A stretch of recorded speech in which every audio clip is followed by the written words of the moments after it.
I've spoken with Elon a little bit about it. We're spending $2.4 trillion more from 2019 to 2024. And what are we actually getting out of it? I think you can fire a lot, get rid of a lot of the federal workforce, right? I don't know if it's 80%, but it's a lot. And I really do think you can save hundreds of billions of dollars, maybe even trillions of dollars, just by making the people's government work more efficiently.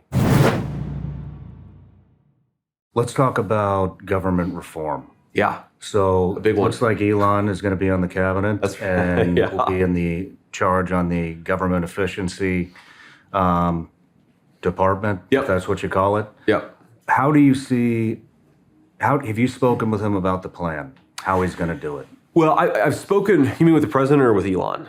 With Elon. With Elon. So I've spoken with Elon a little bit about it. And, I think that the way that this is envisioned is you set up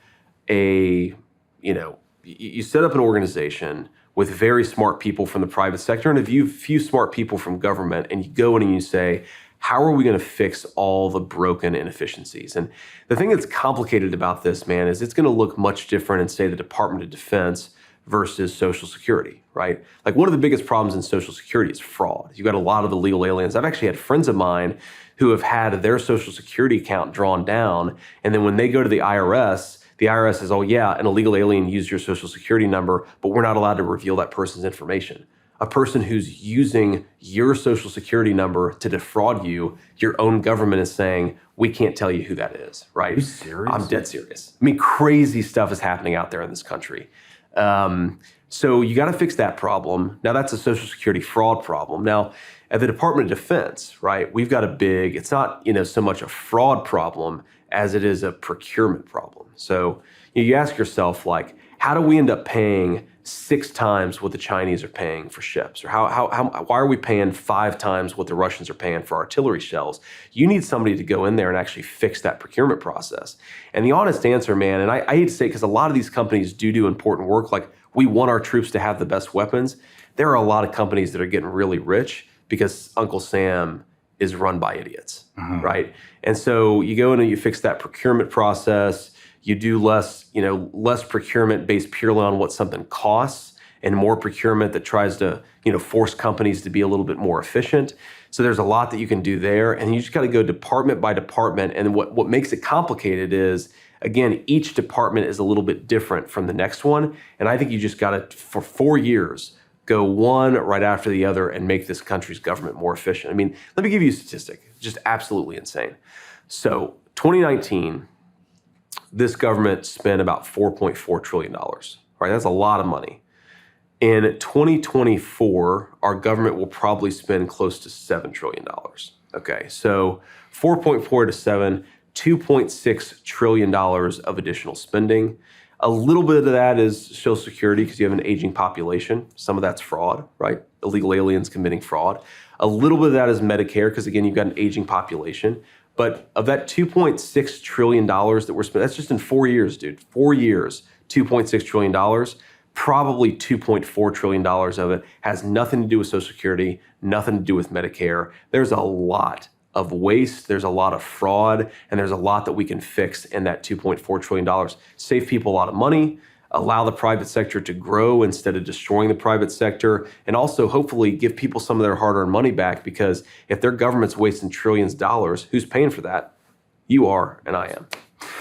What agencies or departments of government would you start with? That's a good question. I haven't thought about that, actually. I think you got to start with fraud in what you might call the welfare system. Okay, so Section 8 housing.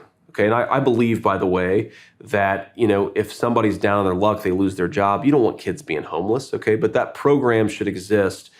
Number one, for people who are actually down on their luck, and number two, for people who are legally in this country to begin with. So a lot of Section 8 money goes to illegal immigrants, either through fraud or because even though Section 8 housing is not supposed to go to an illegal alien, if you're the son of an illegal alien or the daughter, then you can benefit from that system. So I think you got to go into sort of the welfare system, make sure that it's actually going to the people who are entitled to it and not to, frankly, illegal aliens. That's probably where I'd start, because that would help solve the immigration problem too. So you kind of kill 2 birds with 1 stone there.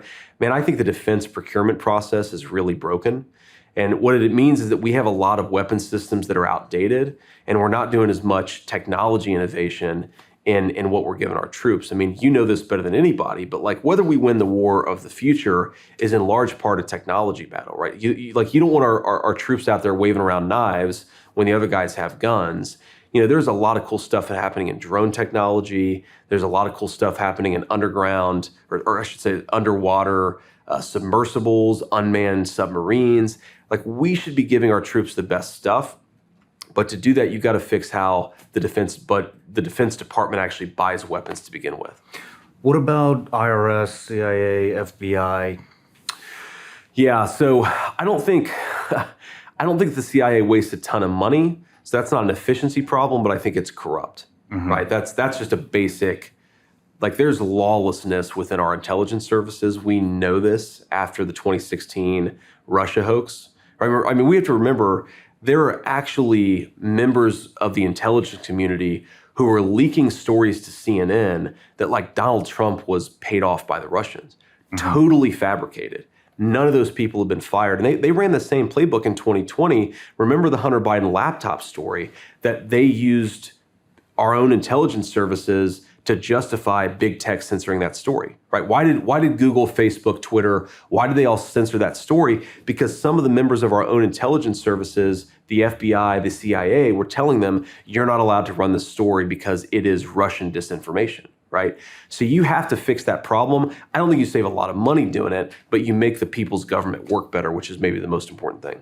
Interesting.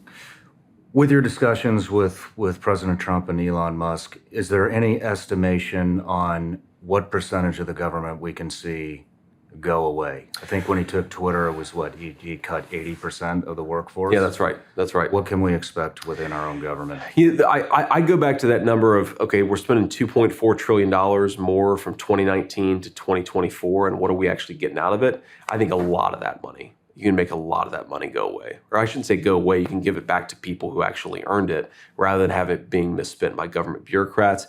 I think you can fire a lot of, or at least, get rid of a lot of the federal workforce, right? I don't know if it's 80%, but it's a lot, because look, there are a lot of people. I mean, look, if you go to Washington, D.C. right now and you go to the Social Security Administration, there are a lot of people who aren't showing up to work.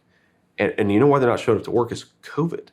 They're still doing remote work in some of these agencies. Like, if your job is not important enough for you to show up and actually do it, then maybe you shouldn't be collecting a taxpayer check to begin with. And so I think there's a lot that you can cut. There's a lot of efficiencies you can get out of there. And I really do think you can save hundreds of billions of dollars, maybe even trillions of dollars, just by making the people's government work more efficiently. Perfect. Yeah, but so just on this point, one more thing there is, like, okay, think about this. So I'm sure you've used the VA system before. I know I have. When I got out of the Marine Corps in 2007, the VA was the main way that I got healthcare from 2007 to 2012. So here's my read of the VA, being a senator, dealing with the VA, but also experiencing it personally. Probably 95% of the people who work at the VA are fantastic human beings. But then you've got, like, a small slice of the VA that's bad apples that make it really hard for everybody else to do their job. This is why veterans spend 3 hours on the phone trying to get an appointment. This is why you have people committing suicide because they're waiting 28 days to get an appointment with a doctor. Like, just crazy, crazy stuff. But it's a small sliver of the VA. You ought to fire those people, right? Give the people who are doing their job a raise, a promotion. Fire the people who aren't doing their job. You save money. You also make these agencies work better for the American people. That's interesting. I mean, I'm a veteran as well. Yeah. I tried the VA system. I never walked back, and so I am curious to know: would you ever consider privatized healthcare for veterans? I think I'd consider, and Donald Trump was really good at this, doesn't get enough credit for this particular innovation, but giving veterans more choice, right? So, let's say you're in a rural hospital, your closest VA is 120 miles away. Why force a veteran to drive 2.5 hours to that VA facility when he can get cheaper and good care right in his backyard, right? So I do think that we ought to open up choice and optionality for veterans. I think that there is areas where the VA actually works very well. So I wouldn't say get rid of the whole thing. I would say give people more choice. I think you'll save money in the process. You also give veterans a lot more optionality. No matter where you're watching Shawn Ryan Show from, if you get anything out of this, please like, comment, subscribe, and most importantly, share this everywhere you possibly can. And if you're feeling extra generous, please leave us a review on Apple and Spotify podcasts.